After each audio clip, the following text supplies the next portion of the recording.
FM Merkuri, sahabat dan selamat siang ya Perjalanan Lintas Kota di hari Jumat ini. Sahabat di 27 Februari 2026 hadir kembali menemani Anda dan spesial di hari ini selama kurang lebih 1 jam dari pukul 2 hingga 3 sore ini ada perbincangan saya di Talkshow Suara Dewan, sahabat, yang membahas tentunya isu-isu seputar Jawa Timur yang harus diketahui oleh sahabat-sahabat Merkuri di luar sana. Dan Anda juga bisa stay tune sahabat di perbincangan Talkshow Suara Dewan ini melalui websitenya Merkuri di www.merkurifm.id, baik itu secara audio maupun juga visual ya, di visual radio.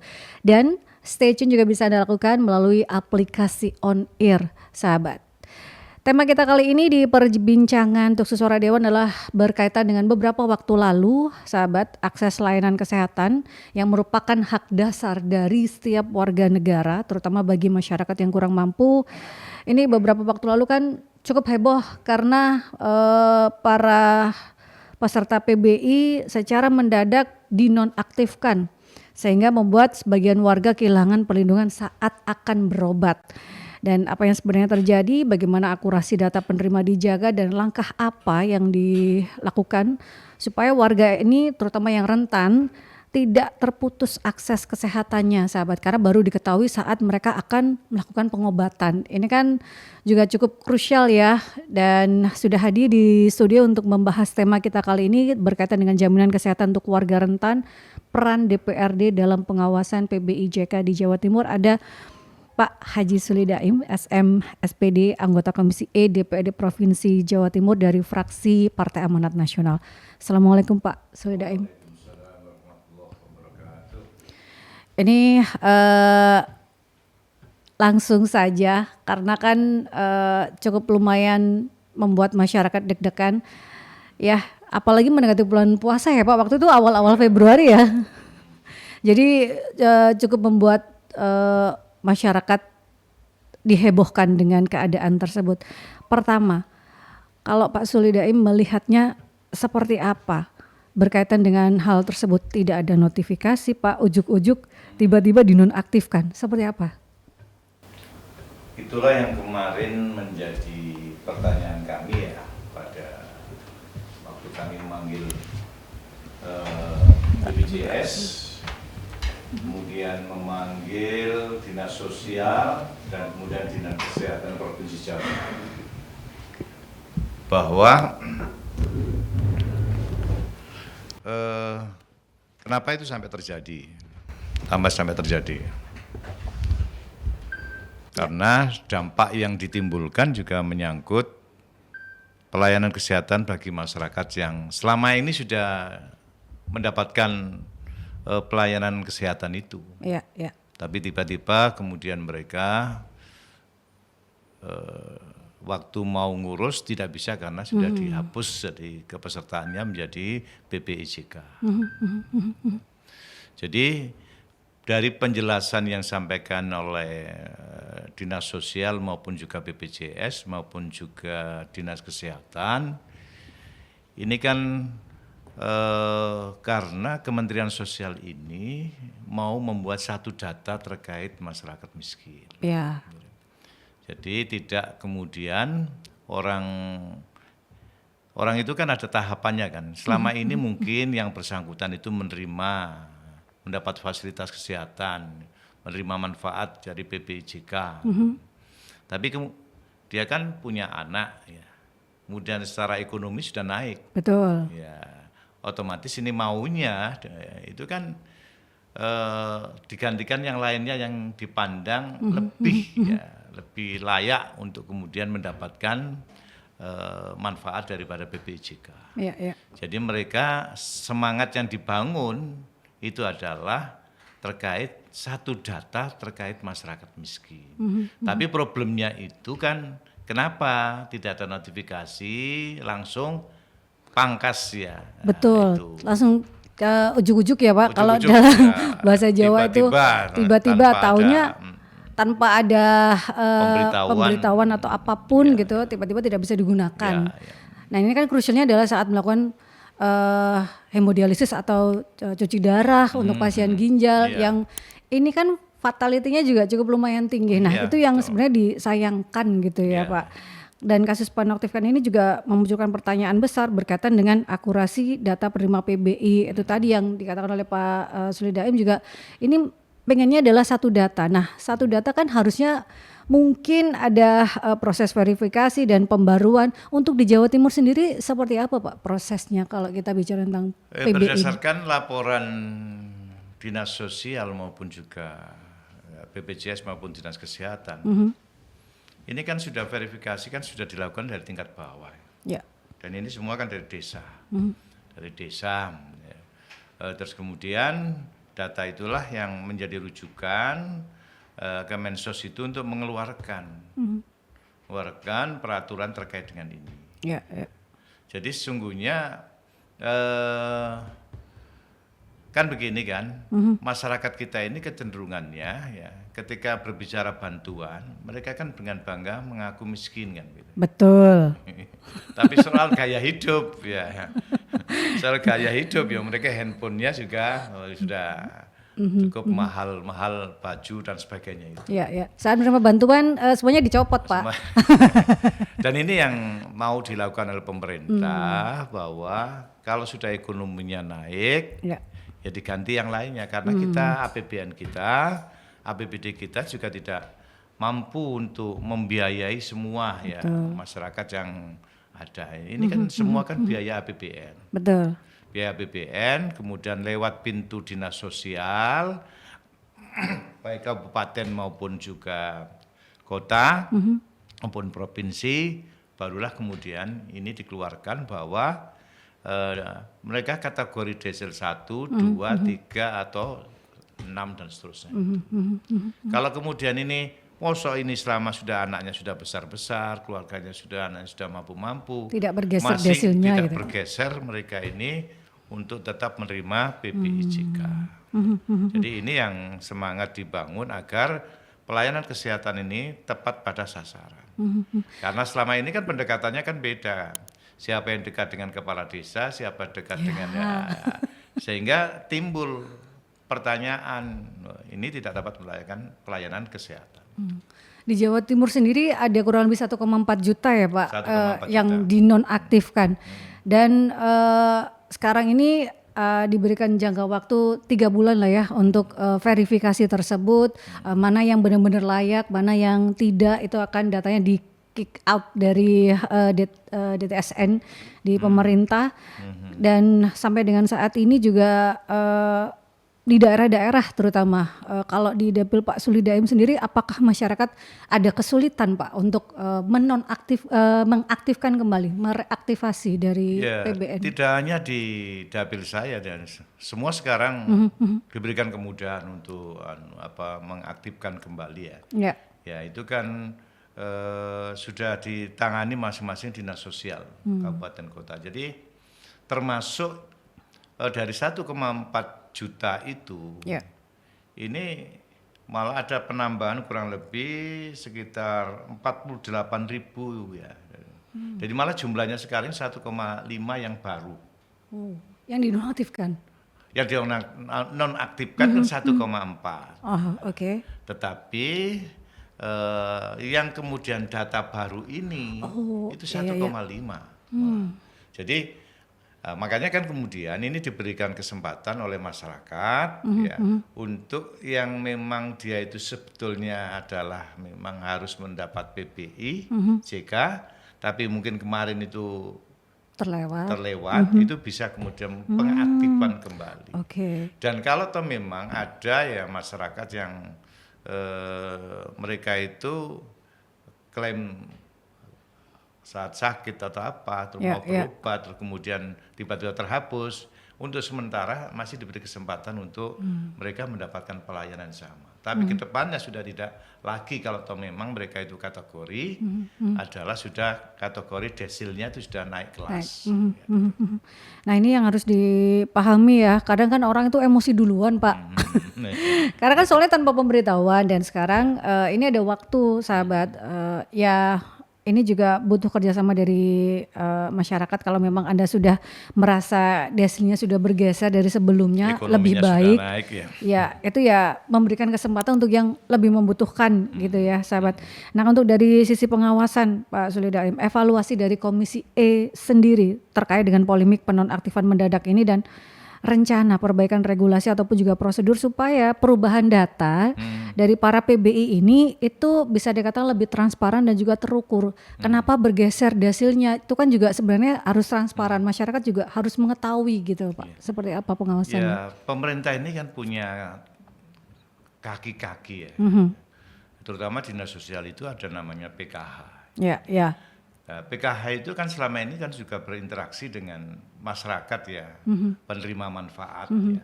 Dia juga kan mengetahui juga kan kondisi di lapangan. Betul. Nah, dan tinggal kan kemudian mereka ikut sinkronisasi.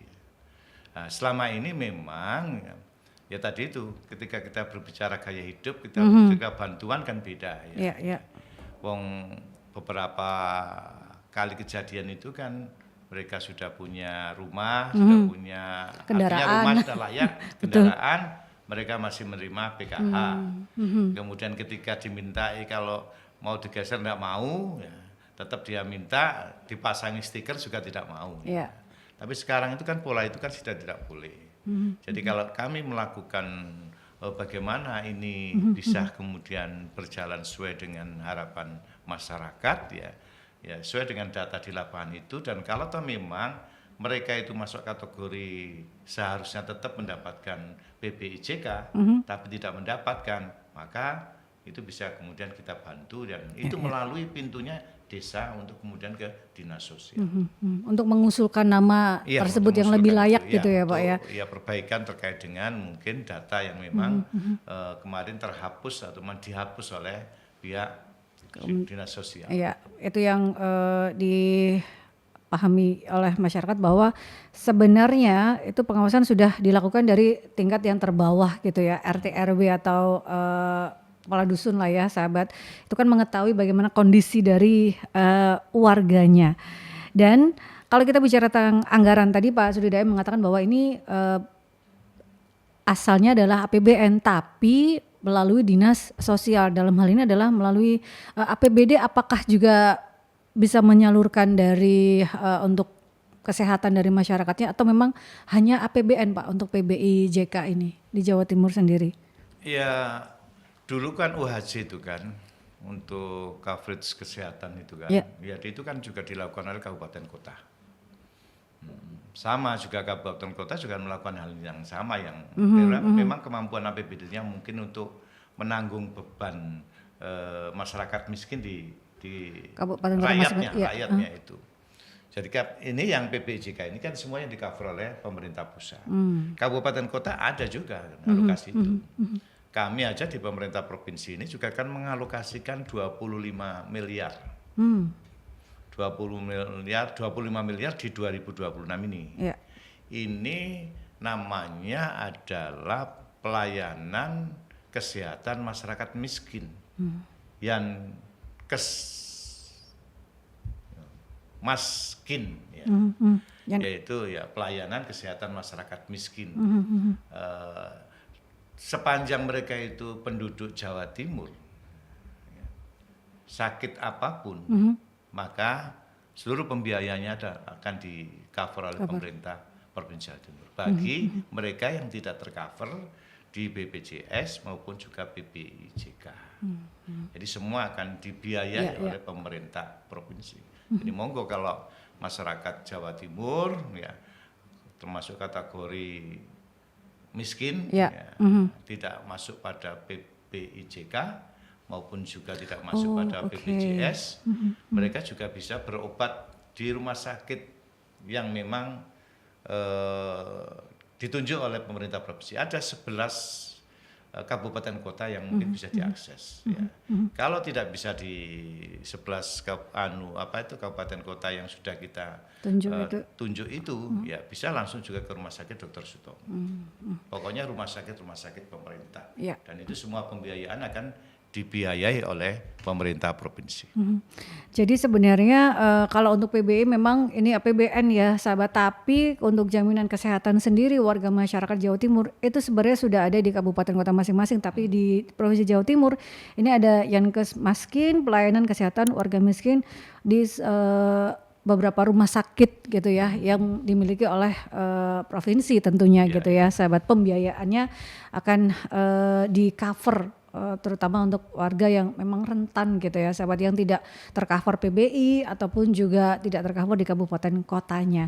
Kita ke jeda iklan terlebih dahulu dan Anda bisa bergabung, Anda bisa sharing bersama dengan Pak Haji Suli Daim SM SPD, anggota Komisi E DPRD Provinsi Jawa Timur, di tema kita jaminan kesehatan untuk warga rentan, peran DPRD dalam pengawasan PBI JK Jawa Timur, di perbincangan untuk suara Dewan di 5620096 atau di WhatsApp call dan juga WhatsApp Messengers ya. Bisa Anda manfaatkan di 08173096 sahabat. 96 FM Merkuri sahabat, masih di perbincangan untuk suara Dewan ya terkait dengan PBI JK yang beberapa waktu lalu sempat menghebohkan karena adanya penonaktifan yang mendadak sahabat. Ini ada pertanyaan dari Ibu Indah di Sidoarjo melalui WhatsApp Messengernya Merkuri Pak Suli Daim. Persoalan PBI JK kalau Surabaya insya Allah tertangani karena masyarakatnya sudah dijamin. Sudah dijamin gitu ya. Stop atau tidak PBI JK sih masyarakat miskinnya aman-aman saja, rapi. Kalau di kita seperti Sidoarjo aja belum 100% ditangani Pemkab Pak. Dan usul Pak Suli kalau bisa kota besar seperti Surabaya jatah kesehatan PBI JK-nya dihapus saja, dialihkan ke wilayah lain yang lebih membutuhkan. Seperti apa Pak? Ya kalau membandingkan Surabaya Sidoarjo kan ya, sungguhnya kan Surabaya itu APBD-nya besar. Betul. Ya, berapa sekarang 11 triliun kalau tidak salah itu. Sidoarjo pun juga hampir ya. Sidoarjo kurang lebih antara 7 sampai 8 triliun ya. Saya kira begitu. Jadi tidak bisa kemudian ini untuk mendapatkan itu ada kategorinya tadi itu Bu, desil 1, 2 atau 3 dan seterusnya. Ya kalau toh memang kota Surabaya mampu untuk mengcover itu tanpa kemudian menggunakan APBN ya tidak apa-apa, karena ini kan sama juga, rakyatnya juga sama, rakyat dari kota Surabaya. Tapi yang terpenting yang harus dipahami bahwa ini adalah alokasi dari APBN yang memang diperuntukkan bagi masyarakat miskin, kategori miskin, kategori desil 1, 2, 3 dan seterusnya. Itu yang memang harus kemudian mendapatkan pelayanan kesehatan yang dibiayai oleh APBN. Ya, kalau toh kemudian sekarang ini ada perdebatan, ada masyarakat yang kemudian kaget dengan keputusan ini, ya karena faktornya sesungguhnya ini kan ingin yang miskin ini kan harus beralih kan, masa terus-terusan miskin, jadi yang miskin biar mendapatkan haknya untuk mendapatkan menerima manfaat pelayanan kesehatan yang dianggap kategorinya sudah naik kelas, sisi ekonomi dan sebagainya, ya mereka harus kemudian masuk kategori BPJS Mandiri yang harus dibiayai. Atau mungkin kalau kemudian pemerintah kabupaten kota terutama Kabupaten Sidoarjo bahwa memandang karena sudah sebagian di cover oleh APBN, mungkin yang kategori yang yang desilnya itu menurut PBI JK itu naik, terus kemudian tidak menerima, ya bisa di cover kabupaten untuk kemudian mengganti di BPJS itu. Karena kan nggak bisa semua daerah apple to apple gitu ya Pak, tidak ya bisa semua membandingkan gitu. Harus kemudian ditukar sana, ya semua plotnya ukurannya cuma itu ke standar desil itu. Karena desil itu ukuran bagaimana pemerintah memberikan PBI ini karena kategori mereka itu untuk mendapatkan, bukan kemudian karena kabupaten kota masing-masing yang kemudian menentukan. Ini kan karena timbul kepanikan karena mungkin pemberitahuannya adalah tidak ada pemberitahuan bahkan ya, tapi mendadak, benar-benar mendadak gitu ya. Kalau ada pemberitahuan paling tidak berapa bulan, 3 bulan, kemudian ada sosialisasi karena adanya perubahan, mungkin tidak akan terjadi kehebohan ini ya. Kalau menurut Pak Suli Daim, idealnya kalau ada perubahan kebijakan ataupun juga perubahan data seperti ini, pemberitahuan kepada masyarakat supaya paling tidak yang tidak diberikan PBI lagi ini bisa beralih ke mandiri mungkin atau bisa beralih pengurusan ke kabupaten kota. Idealnya tuh berapa lama proses supaya masyarakat benar-benar paham dengan aturan terbaru dan lain sebagainya, nggak mendadak seperti ini gitu Pak? Ya karena mestinya kan ini tugas dari pemerintah ya, dan saya yakin bahwa kalau toh memang Kemensos itu tetap tanggap ya, tinggal aja kan kaki-kaki yang ada di dinas sosial, dinas sosial dan kemudian PKH ya, itu bersama perangkat desa untuk kemudian menyampaikan bahwa berdasarkan data yang mereka kan yang merekap data kan mereka di lapangan itu disampaikan terkait dengan sudah ada pergantian dari PBI itu yang mungkin kategorinya sudah naik. Jadi kenapa ini tidak digunakan itu? Masa kemudian PKH yang ada di lapangan itu kepala desa juga tidak tahu kan begitu. Sehingga masyarakat terkaget-kaget karena ketika dia berobat tiba-tiba layanan itu tidak bisa dipenuhi. Begitu. Jadi kan itu yang membuat ya harusnya memang nah ini kepala desanya aja nggak tahu gitu ya Pak. Ini yang membuat masyarakat juga kenapa nih, apakah tidak ada transparansi berkaitan dengan perubahan data ini. Sebenarnya transparansi ya sahabat, cuman memang Kemensos juga mengakui bahwa ya kurang bersosialisasi. Ini ada pertanyaan lagi dari Bu Jana. Dari yang disampaikan oleh Pak Suli tadi, warga yang sudah bergeser dasinya agak membaik bisa menjadi alasan untuk menghapus PBIJK yang didapat. Dari sini berarti bersyukur yang jadi warga Kota Surabaya karena lansia Surabaya otomatis kesehatannya di cover pemerintah kota. Apakah teman-teman di provinsi sudah mempertimbangkan mempertimbangkan akan timbulnya kasus yang lain terkait dengan ini Pak? Kasus apa itu? Mungkin karena lansia yang sudah anaknya lebih baik tapi memang mungkin jauh dari anaknya sehingga tidak tercover, mungkin ada kasus-kasus. Kalau lansia itu kan kita juga punya panti-panti lansia yang memang kita merawat ya.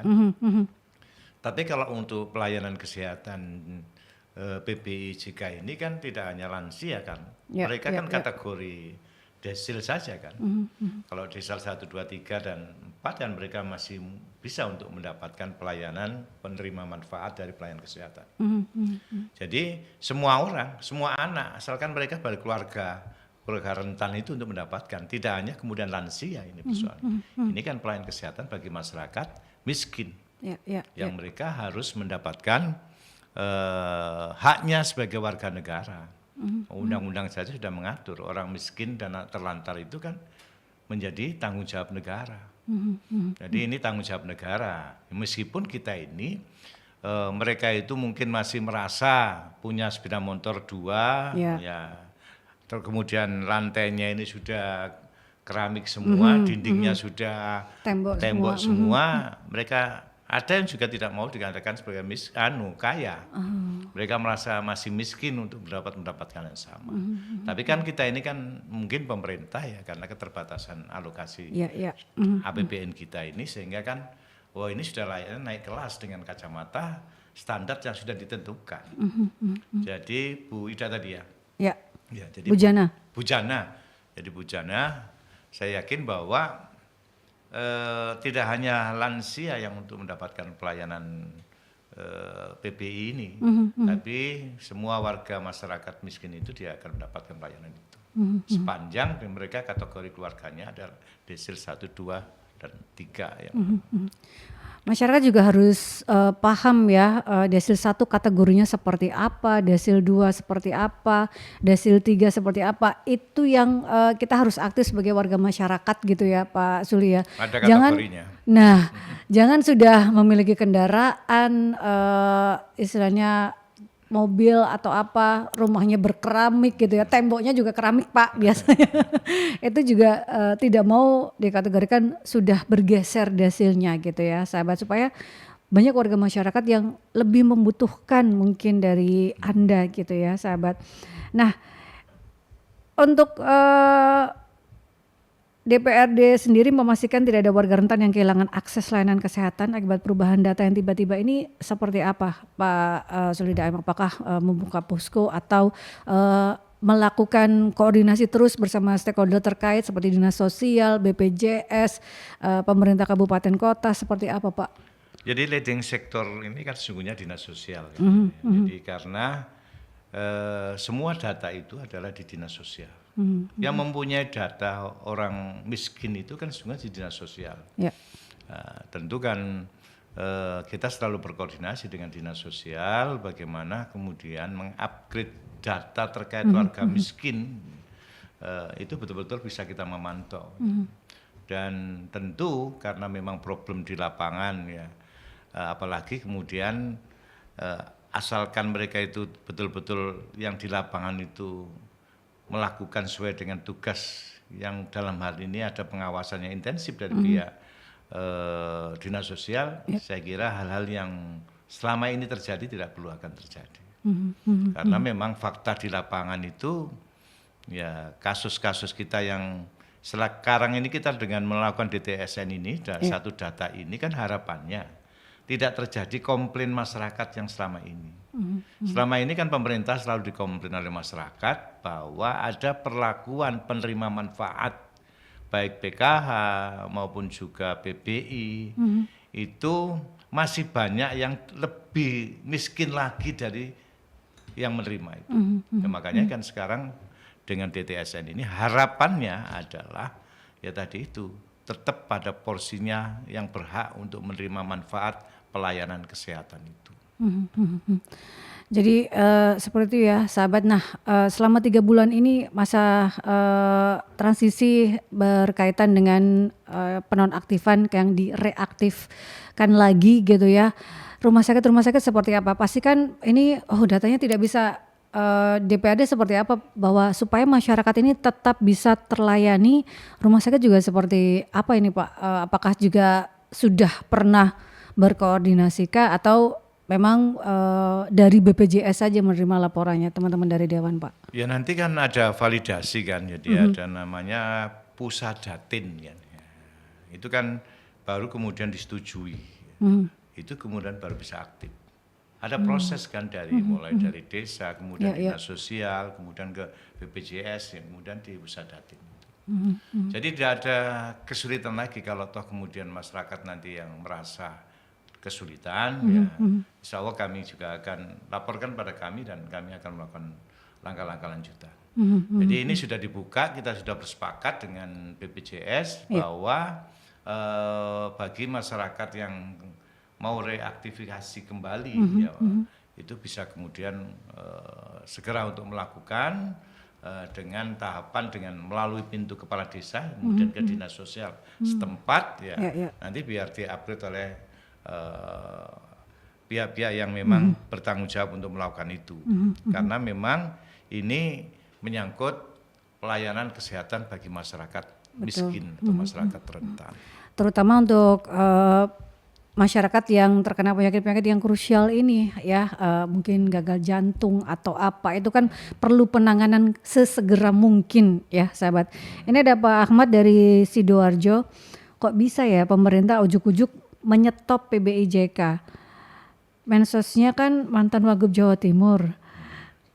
Kok bagaimana berperilaku yang saya tanyakan, apakah ada jaminan setelah dilakukan pendataan data akurat?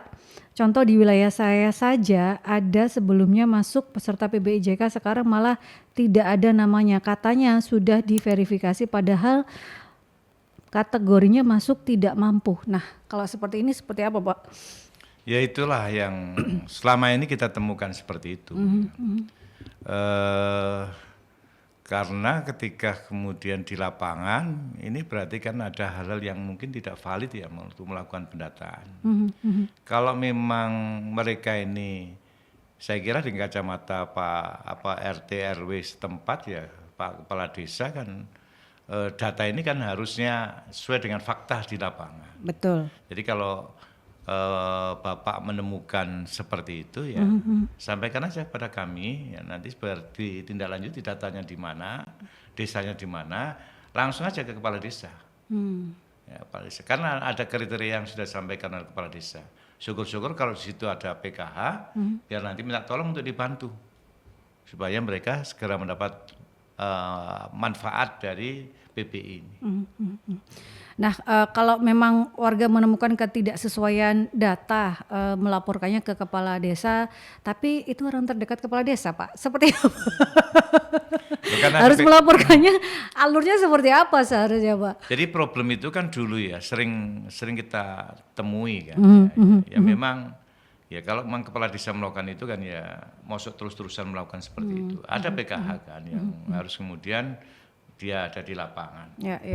Ya semestinya janganlah kemudian terus, karena kita ini kan melakukan perbaikan ini karena melihat kondisi ekonomi yang mulai naik ya, status sosialnya mulai naik, ya semestinya kan kita ini kan gantian dari yang lain. Karena kita tidak sepenuhnya mampu negeri ini untuk membiayai semua masyarakat itu dapat pelayanan kesehatan gratis.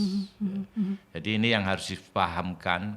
Kalau kemudian kita menemukan begitu itu ya mungkin 1-2, tapi segera ya harus kita bantulah tugas kita semua untuk melakukan itu, untuk reaktifikasi kembali sehingga bisa kita selesaikan haknya untuk mendapatkan manfaat dari PPI JK. Karena ini uang yang dibayar oleh masyarakat, rakyat ya kita kembalikan pada rakyat. Dari rakyat kembali ke rakyat gitu ya sahabat, untuk pembiayaan PBI JK atau jaminan kesehatan ini terutama untuk warga rentan sahabat. Ini kan kalau kita bicara tentang kesehatan merupakan hak dasar dari setiap warga negara Indonesia.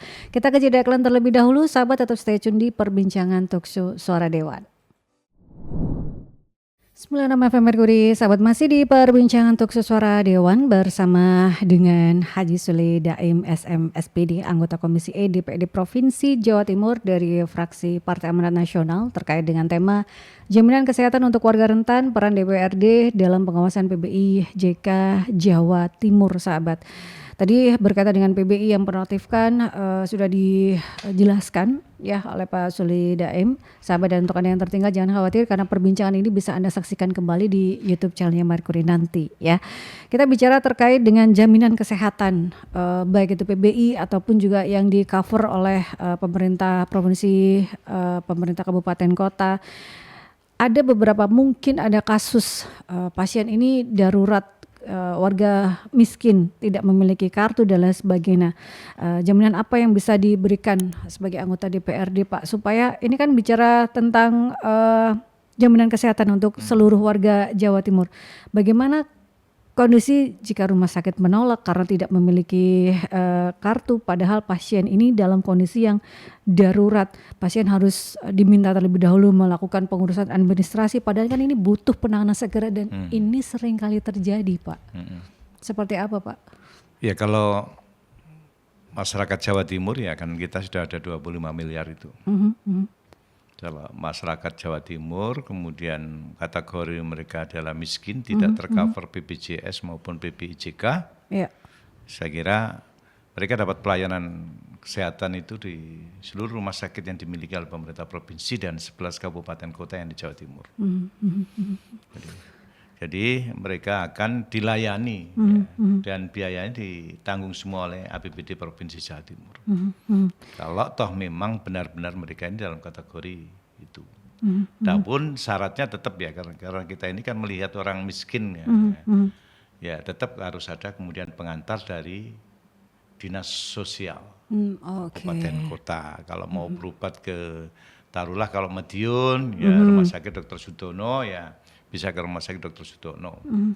Atau mungkin juga sepanjang itu rumah sakit yang sudah bekerja sama dengan pemerintah Provinsi Jawa Timur, baik rumah sakit daerah maupun juga rumah sakit yang ditunjuk oleh pemerintah Provinsi Jawa Timur, mereka bisa berobat di situ dan semua pembiayaan ditanggung oleh pemerintah provinsi. Jadi sebenarnya jangan takut gitu ya untuk warga masyarakat Jawa Timur. Tapi kan kadang ketidaktahuan itu Pak, kemudian tidak ada yang mengarahkan juga gitu ya. Makanya itu kan sekarang aja dari 25 miliar itu per Februari sekarang kan terserap baru 0,01%. Iya. Jadi ya semoga aja kemudian tidak ada masyarakat yang kemudian sakit dan tidak tertangani dengan baik gitu ya sahabat. Tapi semuanya warga masyarakat Jawa Timur sehat dan kalaupun sakit bisa tertangani dengan baik. Tapi ini kesempatan ya nanti ini harus kemudian disampaikan juga kepada seluruh masyarakat Jawa Timur. Kan tidak semua masyarakat Jawa Timur juga tahu ya. Betul. Bahwa kita ini juga peduli terhadap keluarga masyarakat miskin ya. Dan ini kita alokasikan ya kembali lagi pada mereka yang memang harus mendapatkan pelayanan kesehatan. Ini sungguhnya sudah mulai 2000, dulu ada jam keseda kan ya. Ya, jaminan kesehatan daerah, iya Pak. Jadi kemudian di 2014 waktu saya di pimpinan komisi juga ada kasus yang sama. Bahkan itu besar dari pembiayanya. Anak dari Pacitan jadi. Dari Kecamatan Nawangan ya, Nawangan Pacitan itu anak usia TK ya. Itu mau mandi biasanya kan air panas itu kan? Iya. Air panas, ya, belum dikasih air dingin. Betul. Dia langsung anaknya ini kan taunya di bak itu biar mandi, masuk air masuk nyemplung anaknya. Ya, 75% itu terbakar bulunya. Sana rumah sakit sudah menyerah semua dan dia juga tidak punya uang untuk kemudian biaya itu. Kebetulan mereka kemudian ketemu, ada dapat cerita terus menghadap ke saya. Tak sambungkan kepada rumah sakit Dr. Sutomo selama 3 bulan. Dia kemudian biaya hampir berapa 300 jutaan lebih ya. Dan semua ditanggung oleh APBD Provinsi Jawa Timur itu dulu. Dan ini sekarang sudah masih ada 25 miliar dialokasikan di APBD Jawa Timur itu untuk memberikan pelayanan bagi masyarakat miskin agar mereka juga menerima manfaat pelayanan kesehatan. Jadi sebenarnya berharap pada PBIJK itu boleh ya, tapi kalau memang tidak tercover, ada yang di-cover oleh dana APBD melalui kabupaten kota, ada juga yang dari provinsi gitu ya sahabat. Tinggal mau tidak bertanya berkaitan dengan ke status anggotaan dari warga masyarakat itu sendiri sahabat.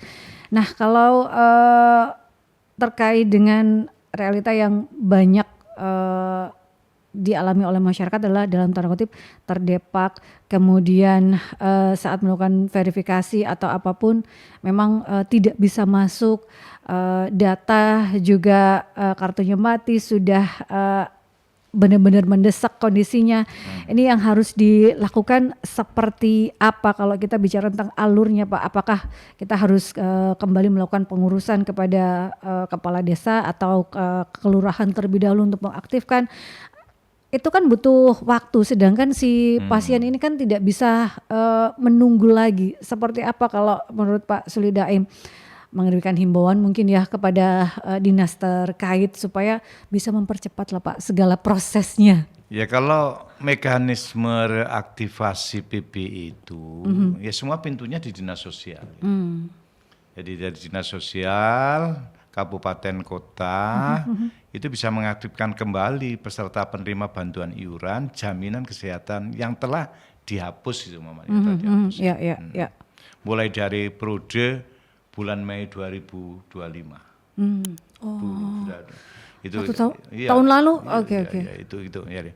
Jadi peserta penerima bantuan iuran jaminan kesehatan yang akan diaktifkan kembali itu merupakan peserta yang masih layak membutuhkan layanan kesehatan dan memenuhi kriteria sebagai penerima bantuan iuran jaminan kesehatan sesuai dengan ketentuan peraturan perundang-undangan. Kategori yang tadi itu dasar 1, 2, 3, dan 4 dan seterusnya itu ya. Ya, dinas sosial daerah, kabupaten atau kota itu harus menerbitkan surat keterangan mengenai pengaktifan kembali sebagai dasar pengajuan pengaktifkan kembali kepesertaan penerima bantuan iuran jaminan kesehatan. Kemudian dinas sosial daerah kabupaten atau kota dalam mengajukan permohonan pengaktifan kembali kepesertaan penerima bantuan iuran jaminan kesehatan disertai dengan surat keterangan layak membutuhkan layanan kesehatan dari fasilitas kesehatan. Jadi semua pintunya di dinas sosial. Nah, dinas sosial kan punya kaki-kaki. Jadi itu untuk kemudian melakukan reaktivasi PBI itu. Nah, terlepas dari kemudian tadi ini sudah saatnya belum kategori masih kategori miskin kok dihapus. Ya. Jadi ini kan tadi itu kan ada ketentuan-ketentuan desil yang harus difahami, desil 1, 2, 3 dan 4 dan seterusnya. Ya. Sehingga mungkin kan ada lagi yang lebih rendah. Ya. Bisa tadi yang disampaikan Bu siapa itu ya, yang menyampaikan juga. Loh ini semestinya kan belum dapat, tapi mungkin di situ ada yang lebih miskin dari yang bersangkutan. Nah, otomatis kan ini mungkin diukur ketika itu, ternyata di sini ada yang lebih miskin dari, loh ini kok dihapus loh ya, ternyata di bawah itu di bawahnya masih ada lagi lebih miskin, sehingga akhirnya kan secara otomatis dia terhapus. Ya kalau toh memang ada penyimpangan di lapangan 1, 2 ya sudah, nanti kan tim verifikasi itu juga akan melakukan itu. Tidak mungkin kemudian tetap dia harus, karena apa, kategorinya ini nanti kan juga gantian lah dalam untuk mendapatkan pelayanan kesehatan. Ini ada dari Pak Bambang. Pak, dari kasus Pak Sutri tidak bekerja dengan 2 anak, tinggal di rumah orang tua yang besar layak, apakah masih bisa untuk mendapatkan PBIJK? Ya, ini memang yang terjadi perdebatan ya. Karena mereka kan diukur keluarga. Ya. Nah, keluarga itu kan dengan standar yang memang selama ini ditentukan, itu kan yang dilihat itu kan secara rumah, bangunan, kondisi rumah, kondisi lingkungan, anaknya, keluarganya. Ya. Karena kemudian di situ dia satu kakak, otomatis mereka kategori di situ adalah mampu kan. Jadi masih ada saudaranya, masih ada orang tuanya. Kecuali kalau kemudian yang bersangkutan itu ada tinggal di tempat lain ya. Karena standar mungkin ya, setahu saya bahwa memang untuk menentukan itu kan berdasarkan beberapa kriteria itu. Betul, tempat tinggal. Sederhana saja untuk PKH, untuk mendapatkan PKH itu kan ya, sama dengan ini rumahnya sudah lantainya masih tanah, dindingnya masih kayu dan seterusnya. Otomatis dia kan kategori desil 1 kan. Nah, kalau kemudian dia tinggal bersama keluarga, terus kemudian sementara dia ini tidak punya pekerjaan, suami istri punya anak, tapi kan dalam satu rumah itu kan. Nah, kriteria ini yang mungkin tidak muncul kan begitu. Iya, betul. Meskipun tidak bekerja, punya 2 anak gitu, tapi kan tempat tinggalnya masih layak gitu ya. Dan ternyata saudaranya di situ, ada keluarganya di situ. Ya, gitu. Ini dari Bu Ira, kalau ada warga rentan yang mengeluh karena pesertanya tiba-tiba nonaktif, apa langkah cepat yang dilakukan oleh anggota DPRD Jawa Timur? Apakah DPRD Jawa Timur sudah memiliki sistem respon darurat atau DPRD Jawa Timur hanya bisa memberikan rekomendasi? Ya kalau ini jawaban kemarin BPJS, kalau kemudian sekarang yang bersangkutan tiba-tiba kemudian sakit ya. Bisa langsung kemudian mereka itu langsung ke unit-unit pelayanan kesehatan itu untuk kemudian mendapatkan pelayanan kesehatan yang sama. Itu nanti bisa diaktifasi secara langsung ya. Ini kemarin penjelasan dari BPJS. Ya.